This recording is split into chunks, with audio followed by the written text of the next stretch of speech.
Hi everyone. I am here to talk about finishing with glaze. There are so many options here. You can choose low fire, mid-range, high fire, raku.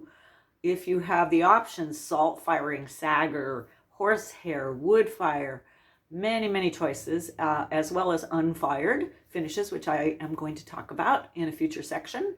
But for firing, you want to consider what is available to you, what sort of firings you can either take advantage of in your community or create in your situation that you have at your studio. And then you want to allow yourself to learn the glazes that you're going to be using with a scientific sort of attitude. Put the artist away, bring the scientist out, and be experimental before you start applying your aesthetic to it, so you know how the product works, how you are able to control it or not control it, and that way you get more out of it. And it's fun. Try to have fun with it. A lot of beginning potters don't like the glazing process, and then there are some that just seem to be natural at it. So give yourself time. Don't be too hard on yourself, and some of those pots will be fugly, and that's okay. I am here to talk a little bit about glazing and to do a quick demonstration of a glaze application. I'm going to do a blue, and then I'm going to drip some white on top of it. So I have a brush, I have my tongs, and I have a bowl.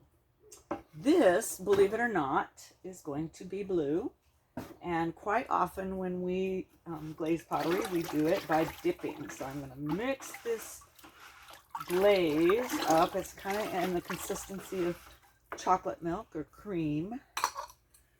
Clamp these babies, plunge it in there, and then just lift it up and let it start drying. It's going to really quickly start to dry. You can see that.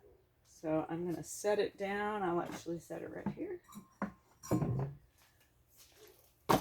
And notice there's still some spots that are a little bit wet, so I'm going to wait for those to completely dry, and then I'm going to move over here to this bucket, and I'm going to drip some white on it.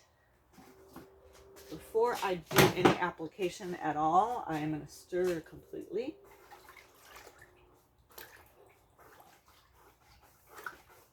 And keep in mind that things that you apply may move in the firing, so you want to test and plan on things potentially flowing when they turn into glass. So if you don't want a lot, then don't load your brush up as much. You can just scrape it, drip. Actually, this is fun too. You can dip it in there, turn it upside down. And some drip. I guess I didn't get a lot of drip, so I'm going to do some more.